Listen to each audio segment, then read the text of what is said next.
לכם כל יום. אנחנו באים לעזה, אנחנו באים ללבנון, אנחנו נבוא לאיראן, אנחנו נבוא לכל מקום. תביאו בחשבון כמה אנחנו הולכים להרוג מכם וכמה אנחנו הולכים לבצע בכם על כל אחד מ-1,300 האנשים שרצחתם, שדדתם. לא ראיתם מספרים כאלה בדברי ימי האומה הערבית. אני מעדכן אתכם שזה בא. למקרה שאתם מבולבלים, אני מעדכן אתכם שזה בא. מספרים שלא דמיינתם שאפשר בכלל להגיע אליהם.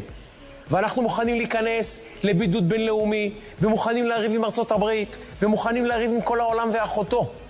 כמה שנצטרך עד שכולכם, כולל כל התומכים שלכם, תעלו לפגוש את אללה, אנחנו נהרוג.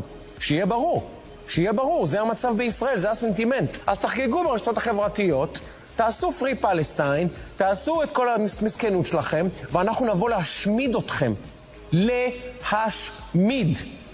להשמיד. תעבירו את זה, תריצו את הסרטון הזה, שיראו כל החברים שלכם מה אנחנו עומדים לעשות לכם.